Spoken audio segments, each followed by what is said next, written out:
Hebreos capítulo 4, 14 al 15. Por tanto, teniendo un gran sumo sacerdote que traspasó los cielos, Jesús, el Hijo de Dios, retengamos nuestra profesión, porque no tenemos un sumo sacerdote que no pueda compadecerse de nuestras debilidades, sino uno que fue tentado en todo según nuestra semejanza, pero sin pecado. Ocupen sus asientos.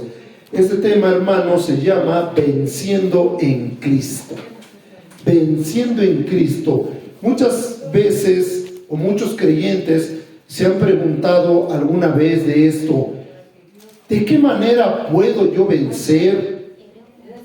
¿De qué manera yo puedo lidiar con mis problemas, con mis enfermedades, con tantos problemas que me aquejan a cada día o incluso a cada instante? Si mi Señor Jesús venció la cruz o ha vencido, ¿por qué yo sigo padeciendo o sufriendo?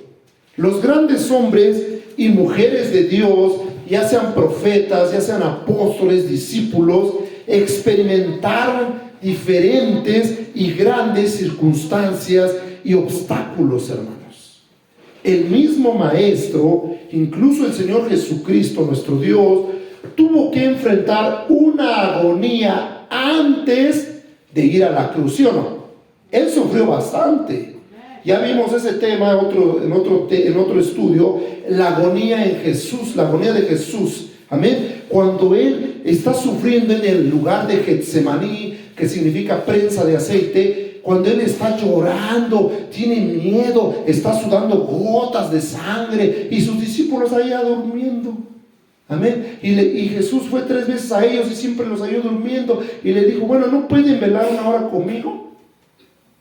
El Señor Jesús estaba pasando por una agonía, por una tremenda agonía, por una tremenda circunstancia o problema, hermanos, antes de morir, porque Él sabía que al momento de que lo iban a entregar, iban a ver ¿qué cosa? Golpes, ¿sí o no? Torturas, humillaciones. El gran sumo sacerdote, como dice Hebreos 4:14, el gran sumo sacerdote Jesucristo, hermanos, fue tentado en todo sentido como tú y como yo. Amén. Así que Él conoce perfectamente tu debilidad, mi debilidad y todas las debilidades del ser humano. Así que usted no me venga a decir: es que Dios no me entiende, es que Dios no me comprende, es que Él está allá arriba, es que Él es Dios y Él puede solucionar los problemas de Él cuando las quiere y como las quiere, pero las mías, ¿por qué no? Pero déjame decirte algo: Jesús fue humano, ¿sí o no? ¿Sí o no? Nació, creció y murió y después resucitó. Entonces, como ser humano, Él vivió experiencias tristes, agobiantes, terribles, humillaciones, golpes, torturas, bofetadas y una corona de espinas. ¿Qué más le faltaba? ¿Qué más le faltaba al Señor? Ahora, también en el libro de Mateo, no lo busque, capítulo 4, dice que fue tentado. ¿Sí fue tentado o no? ¿Por quién fue tentado? ¿Y nosotros por qué somos tentados? La Biblia dice que por nuestros propios pecados somos tentados. Pero Jesús fue tentado por el mismo diablo, hermanos. ¿Se imaginan? O sea, que usted venga, directamente el diablo venga a usted y lo tiente. Porque muchos somos tentados por nuestra carne, si uno de repente caemos en la tentación porque ya no la aguantamos y hacemos cosas que no debemos, pero somos nosotros, nuestra carne, amén. Pero Jesús fue tentado por el mismo diablo, amén. Él sabía, como ser humano, hermanos, también sabía que iba a padecer temor. ¿Hubo temor en Jesús, sí o no? A ver, dígame, ¿sí o no? Sí. Muchos creen y dicen: no, es que Jesús no tuvo miedo. Sí, hermanos. En el libro en los evangelios, ahí registra cómo Él tuvo miedo y dijo: pasa, Señor, de mí esta copa.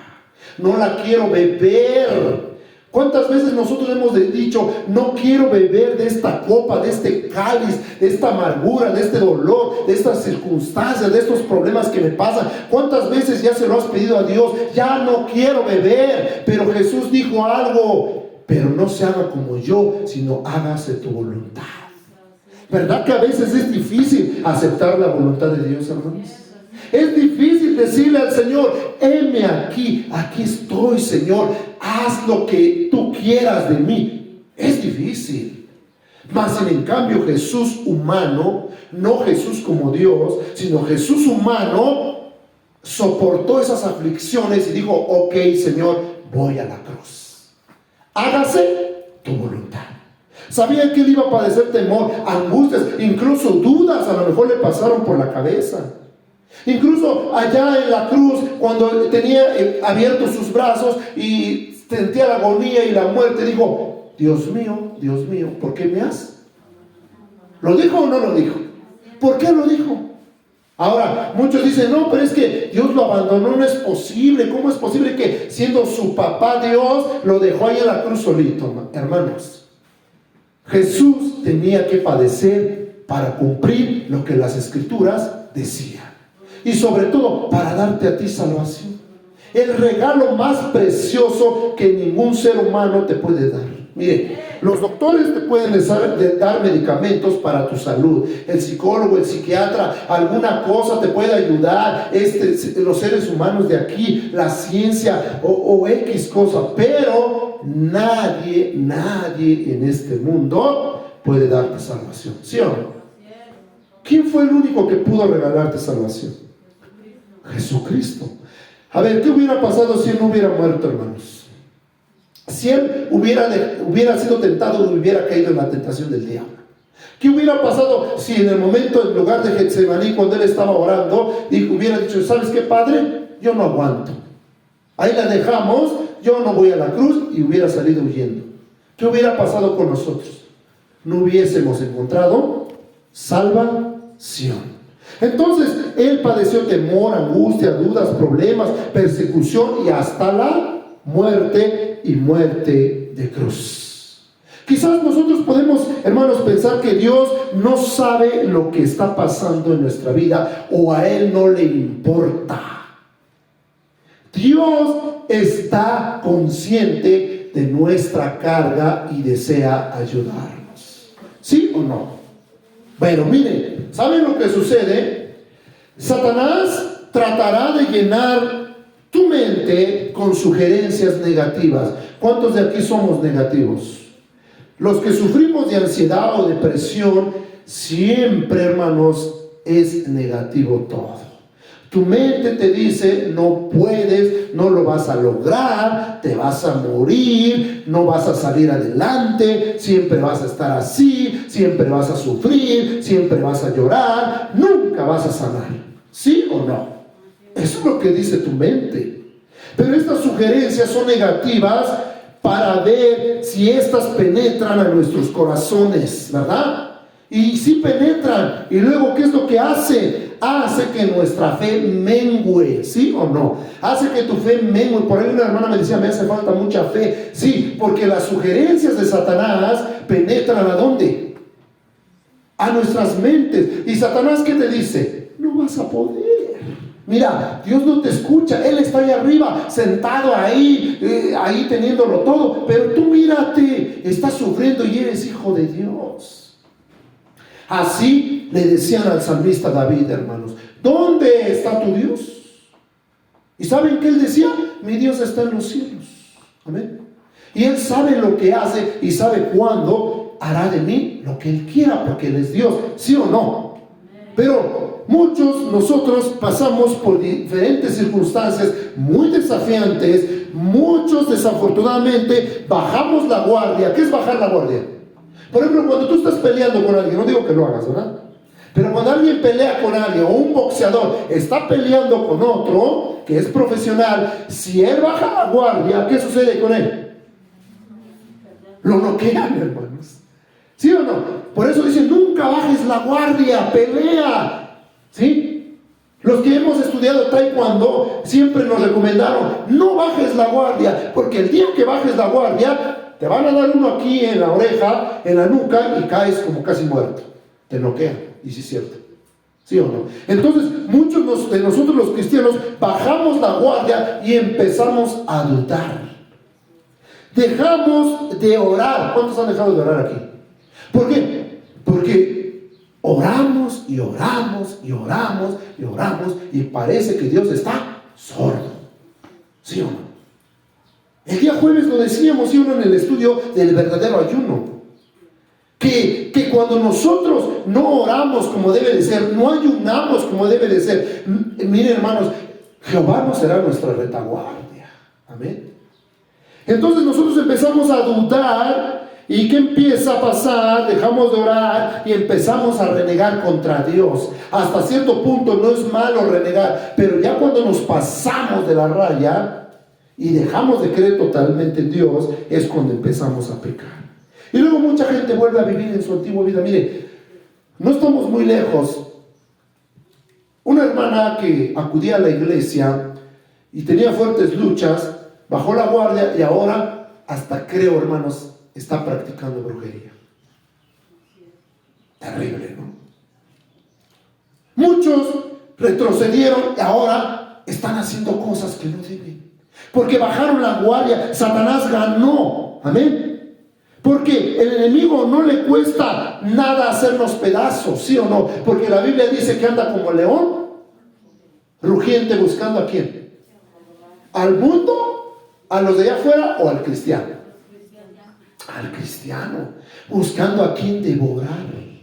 ¿Y qué es devorar? Pues comerte y despedazarte y acabarte, ¿sí o no? Psicológicamente también lo hace, y también espiritualmente. Entonces, iglesia de Cristo, ese es el momento de alzar el escudo de la fe. ¿Cuál es el escudo de la fe? En Efesios 6:11 en adelante, Dios nos arma con 7 armaduras. Y entre ellas está el escudo de la fe. ¿Cómo se defendían los grandes guerreros en aquellas épocas? Cuando venían las lanzas o las flechas, ¿con qué se defendían? Si no tenían escudo, eran propensos a que les cayera acá, en cualquier parte del cuerpo, y podían morir, ¿sí o no? Por ejemplo, hoy el policía o el soldado, etcétera, usan, ¿cómo se llama chaleco antibalas para proteger lo más sensible del cuerpo, que es el corazón. Porque te pueden dar en el pie, te pueden dar en la rodilla, en las manos, pero si te dan en el corazón, obvio que te matan, ¿sí o no? Incluso en la cabeza también. Entonces, hermanos, es importante saber cuál es el escudo de la fe. Y el escudo de la fe es que tú nunca dudes de Dios, porque aquí en Hebreos, lo que empezamos leyendo, dice que tenemos un gran sumo sacerdote que traspasó los cielos, vino aquí a la tierra y subió a los cielos. Retengamos pues nuestra profesión. Esto que estamos llevando es una carrera. Por ejemplo, los jovencitos que van a la prepa o a la universidad, es una profesión lo que están llevando, ¿sí o no? Pues esto que estamos siendo nosotros como cristianos es una profesión, hermanos. Retengamos nuestra profesión, pase lo que pase, porque no tenemos un sumo sacerdote que nos sirva, que no pueda compadecerse de nuestras debilidades. Él conoce tu debilidad. Ahora, ¿cuál es tu debilidad? ¿Qué es lo que te hace sentirte tan débil, tan sutil para las acechanzas del diablo o del mundo? ¿Cuál es tu debilidad? El Señor las conoce. Entrégaselas a Él. Dile: yo no puedo, Padre mío, con mi debilidad. Por ejemplo, a los hombres regularmente son las mujeres su debilidad, y los hombres o los cristianos, ¿qué tienen que decir? A los jovencitos tienen que decir al Señor: Señor, ayuda mi debilidad, fortaléceme mi debilidad en esas tentaciones que siempre caigo, ¿sí o no? Ahora, ustedes, ¿cuáles son sus debilidades, los casados o casadas? Pueden ser que la televisión, el chisme, Facebook, internet, no sé, alguna cosa. Entonces tú tienes que decir al Señor: ayúdame en mi debilidad. O a lo mejor eres muy enojón, enojona, a lo mejor te enojas de todo, o eres de un carácter fuerte. ¿Qué tienes que decir al Señor cuando empieza ese coraje en tu vida? ¿Qué tienes que decirle? Ayúdame en mis debilidades. ¿Amén o no amén? Entonces es tiempo de reconocer, hermanos, la voz sutil de Satanás. Hay que empezar a diferenciar cuándo viene la voz de Dios y la voz de Satanás. A ver, dígame usted su experiencia. No lo que diga la Biblia, ¿verdad? Porque la Biblia pues habla de que muchos hombres oyeron la voz de Dios, incluso lo vieron. Amén. Pero usted y yo, ¿qué experiencias hemos tenido? ¿Has escuchado alguna vez la voz de Dios? ¿Cuántos de aquí han escuchado la voz de Dios? ¿Cómo es la voz de Dios y cómo es la voz de Satanás? La voz de Satanás siempre van a ser cosas negativas, pero bien astutas, hermano. ¿Cómo engañó a Eva?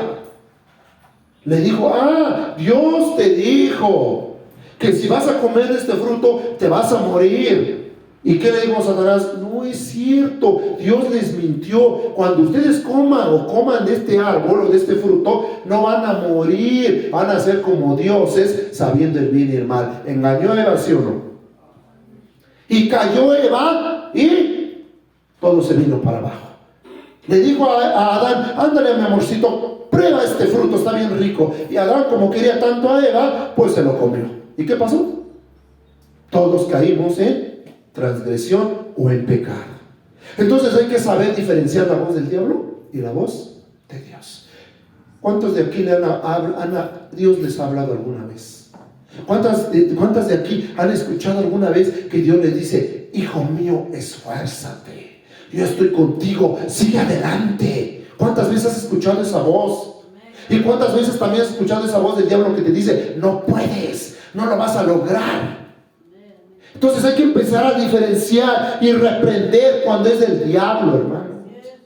Allá en Oaxaca estuvimos en una ocasión allá, esta vez que fuimos, llegamos a un lugar donde un pastor nos invitó a cenar, y hermanos, de repente estaba un joven ahí borracho, y ¿saben qué empezó a decirnos? Empezó a insultarnos, porque sabían que éramos pastores, sabía lo que éramos, y empezó a insultarnos, a decirnos de cosas. Y nosotros no caímos en su juego. ¿Y sabe qué nos dijo? Estos vividores y otras palabras más obscenas, me los voy a llevar yo al infierno, decía. ¿Usted creen que era ese joven el que estaba hablando? ¿Quién era? A ver.